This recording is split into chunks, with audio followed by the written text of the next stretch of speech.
આ રીતે બેઠક હોય કેરી આમ આ 1 2 આ 5 6 કેરી છે તો એમાંથી 1 થી 2 જ કેરી રહે, બાકીની બધી ખરી જ આવે. એટલે જે હોના વર્ષમાં જેટલું આવરણ હતું એ ફાલ ખરી જાય છે.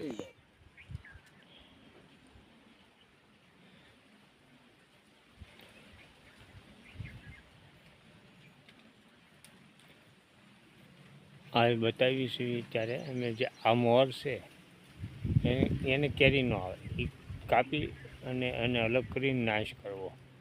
આ જે ફૂલડા છે એમાં કેરી નહીં લાગે, એટલે એની વહેલી તકે એને લઈ લેવા એવા હોય ખેડૂત મિત્રો.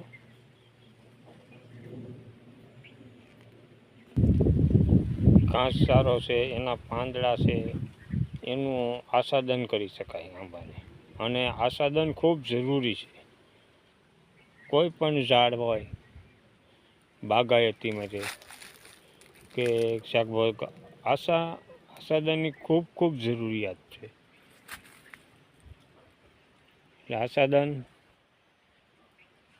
પાંદડા જે ખર્યા હોય એનું પણ સૂકું હોય લીલું હોય, દરેક પ્રકારનું આસ્વાદન આપણે કરી શકાય.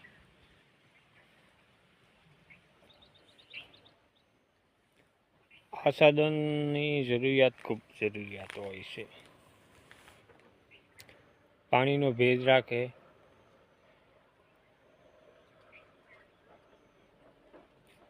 તેમજ જે સૂર્યપ્રકાશથી જે તપતું હોય એકદમ એ તપી ન શકે, જે ઓર્ગેનિક કાર્બન જાળવી શકાય એ માટે આસ્વાદનની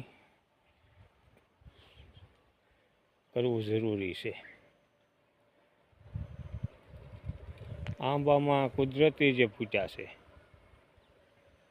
એ જ કેરી લાગે. અને આ વર્ષો વર્ષ આ રીતે આવે, વર્ષો વર્ષ. આ 3જું વર્ષ થયું છે, આ 3 વર્ષ ત્યાં સતત આવ્યા જ કરે છે આ રીતે. અને કલતાન એકવાર પાયું હોય એ લોકોને એ આંબાને પાવું જ પડે, વરોવરે પાય તો એને આવે, નકર ફળ લાગતું નથી.